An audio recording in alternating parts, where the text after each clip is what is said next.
Hey, what's up, world? My name's Carpo, and I'm going to do this video, I guess, for anyone who's interested in knowing exactly what is required to own and operate a school bus. And I'm doing this because it's been such a fascinating endeavor. I'm old school Deadheads. When in the early '90s, I went to the Dead shows back, before Jerry died, and that's when I fell in love with that kind of lifestyle, if you will, the hippie life, if you will, the early '90s resurgence of all that. And I went down and saw this. There was this one school bus I remember that had another Volkswagen bus welded to the top of it, and I'm sure many of you have seen pictures and whatnot of buses like that. But yeah, you would see it like every show. And so I always wanted a school bus. I didn't want something with something welded on top. I just wanted a school bus. So 6 months ago, my wife and I finally, had been saving up and decided instead of buying an RV or a trailer, tent trailer, whatever we wanted, in the past, we were going to go ahead and just buy a bus. And so we had been looking for a while, and we found the one that I'm sitting in right now, as many of you already know.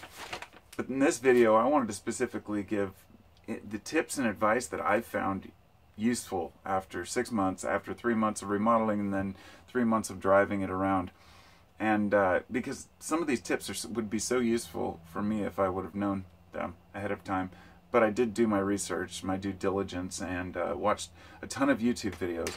But unfortunately, many of the videos regarding buses, the bus life and van life type videos, dare I say, are rather pretentious.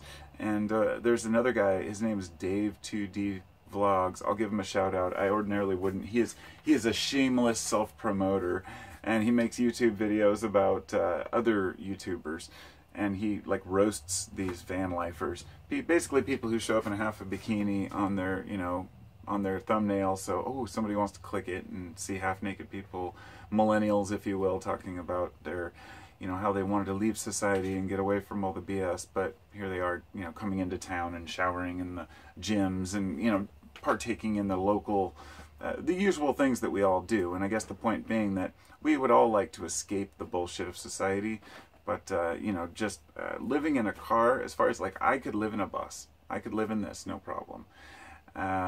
We own a house and we have 3 kids. I really don't have that opportunity right now. To have stability, you have to, remain in one place for a while. But the thing is, with the way society is going right now, more and more people are going to be moving into that lifestyle. And it's unfortunate how many people are homeless, not by choice, of course, but by just circumstance. And people who were a couple of years ago were doing fine and had a home and a job, a steady career. And you don't hear from these people because if they are on the streets and they are homeless, it's difficult to get online and have the time to post YouTube videos and talk about how great it is to be homeless. I mean, my point being that we're inundated and overrun by, the positive van life experience, and not the people who are just living in their vans with their kids because it sucks because they have to. So it's been glamorized a little bit. But I have a breakdown right here, a breakdown of the costs of the bus expenses for the whole project that I did. And I wanted to share that with people, so and I did a couple of adjustments for deducting if you didn't do solar and whatnot. But the first, I want to read this little list of bus tips that I've found because I had to write it down, otherwise I'd forget. And every time I was, I'd think of something, the size of the bus, first off. The size of the bus is a huge, crucial decision for you. If you're going to buy a school bus, you want to make sure that it's this big enough to where you can, do what you need to do in it.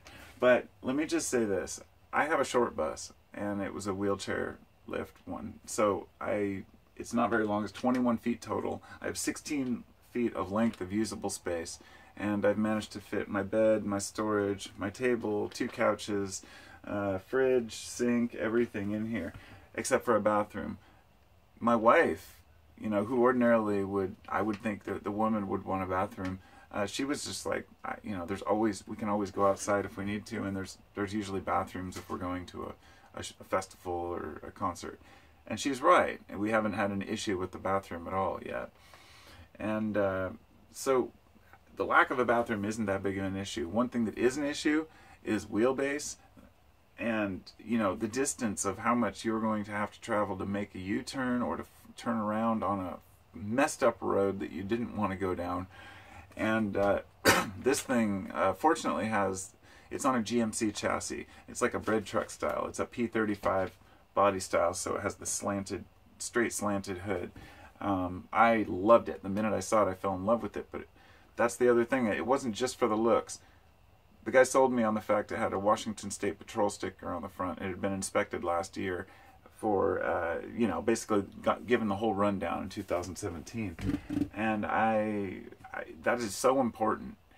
You don't want something that's going to be dripping oil. It's bad enough if something leaks oil or has a small coolant leak, but if you have a serious, engine issue you're unaware of and it hasn't been inspected, you could buy a beautiful bus, remodel it, and end up totally screwed in the end because you can't drive it and having to replace the engine. So my first tip is to go slow and plan as you go. In other words, don't try to rush into writing down every single detail of what you want to do.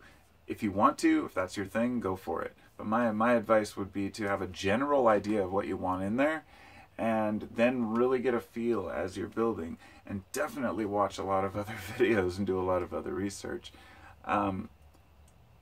This goes without saying, but always remove the floor, no matter how good it looks. When you are choosing a bus, make sure that the ceiling looks good and there's no obvious drips and leaks, but under the floor it will always have rust. So tear out the old floor, sand it down, get as much rust out as you can, spray it, treat it, and then I use a rigid foam insulation with like a 1.5 inch, or actually a 1 inch batting all the way down, and then plywood, and then flooring. That's the other thing. As you're doing the floor, don't worry about dents and stuff. I was overly concerned with oh, I don't want the seam to be bad because I was using Pergo, and I didn't want to have issues. It doesn't matter. It's going to get screwed up, and you can use a runner later if you need to. Especially on the edges is the thing. You want the center to be nice, but other areas are going to be covered up by furniture, everything else. Not that big of a deal. But I would use Pergo or laminate, something as light as possible, because of the fact that weight is a factor. If you use hardwood, the more weight you use, the harder it's going to be to get up hills. I found that shelving works really well, and it's not that big of an issue to not have it locked into place, especially if it's clothing or whatnot. I've gone down some really heavy-duty roads that I should not have gone down, and had things that were still remaining on the shelves. Needless to say, tons of other stuff fell off, but I've learned what falls off and what doesn't. You want to make sure all your drawers are locked shut.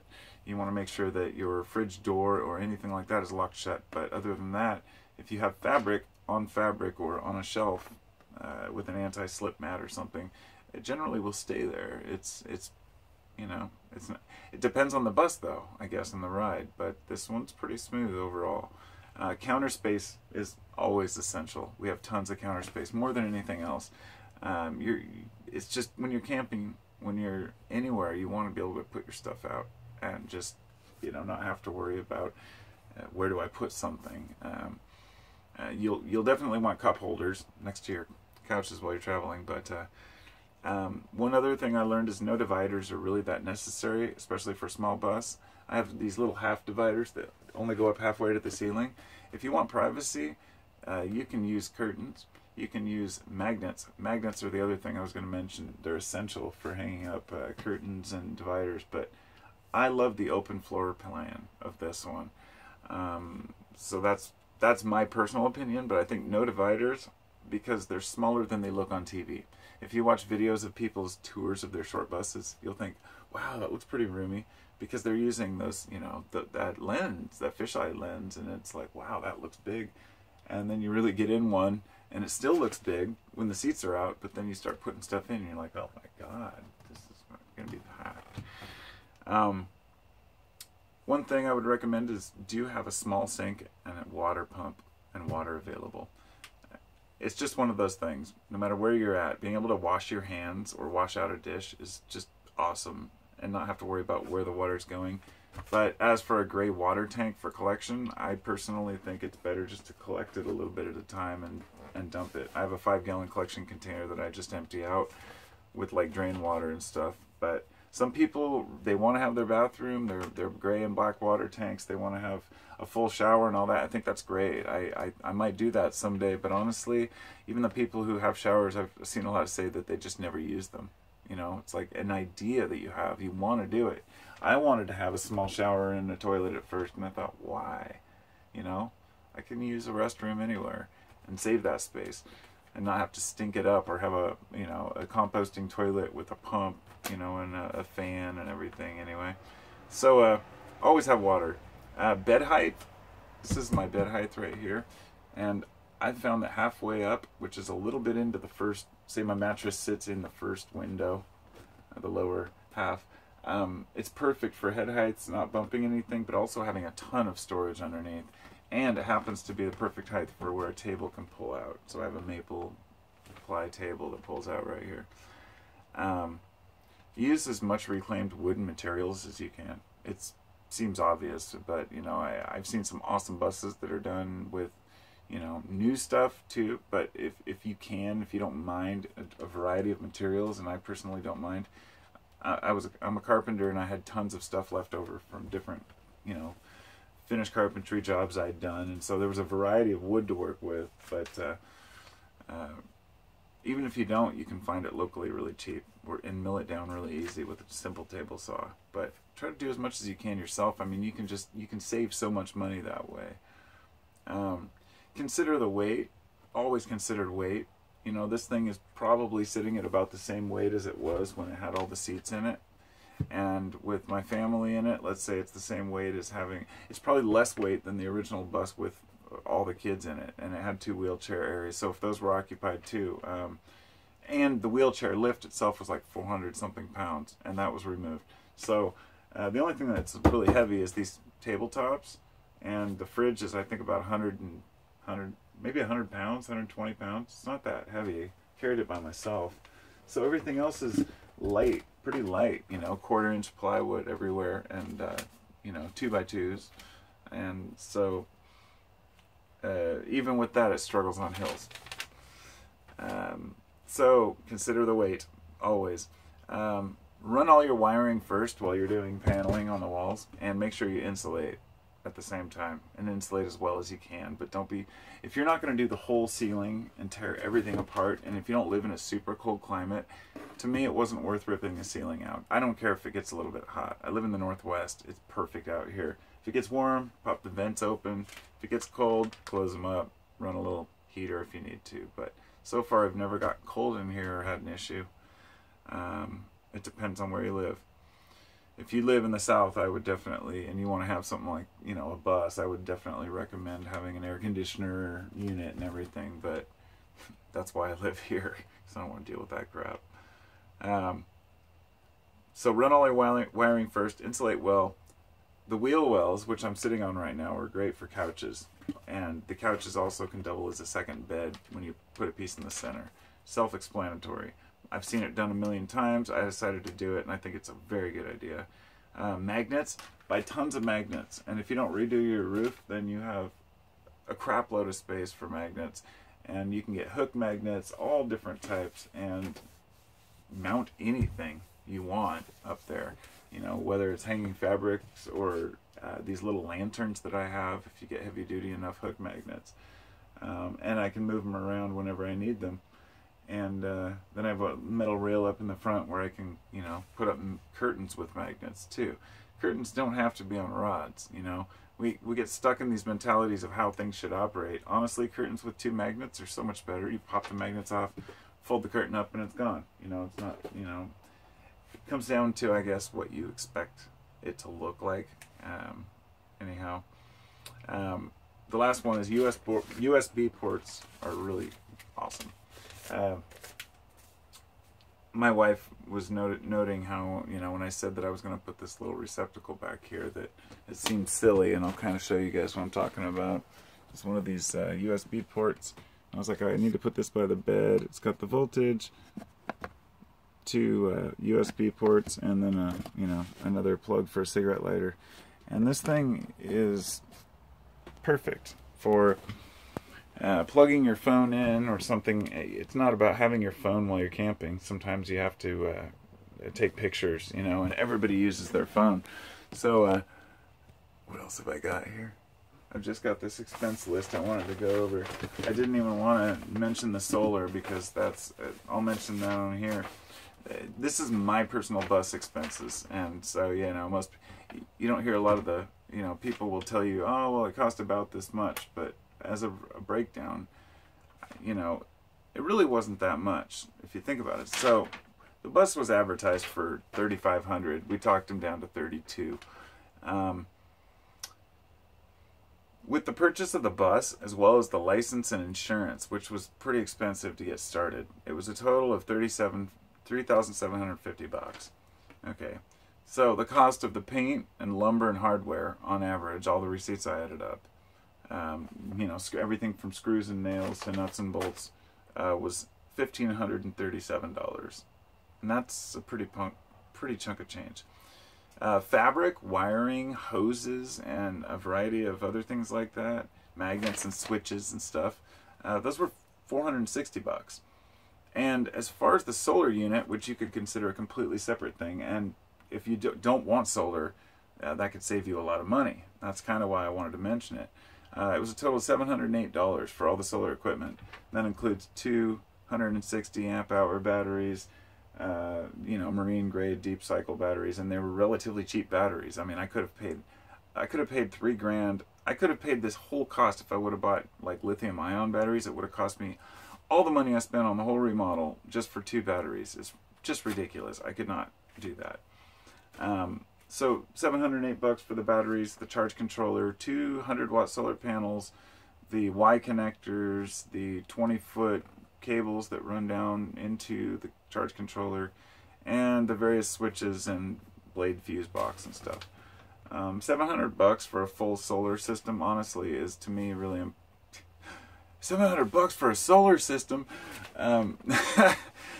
So to get to the point, it was $6,455 total, about, for the total cost of it. When you think about the cost of an RV that might not even be what you want, you buy a used RV for $6,500, maybe it already has a leak, maybe there's damage that's unknown. At least in this, you've started from scratch and you know just what you have. And so it's like a new RV for $6,500 built the way you want it. And that was my cost. If you remove the solar, it's $5,700. So if you went to an auction and bought a school bus, you could get it for probably $1,000 cheaper than I did. You know, you can get them for $2,200. I paid $32, and you can get a full length one if you want, probably for $3,500. You've got to shop around and you've got to be patient. For me, it was worth it. My wife and I saw this thing and just like, we want it, you know. The cool thing about this one was that the guy had already taken the seats out, and he'd already taken it down to have it registered as a motorhome, and removed all the necessary lights and the stop signs so it could be legitimate. And in some states you actually have to paint it first before they'll do that. So every state has its own laws and rules. This was just basically a rundown of the cost of materials to do it. So I would say, if you have the dream of owning a bus, you know, you could start slow and work your way up.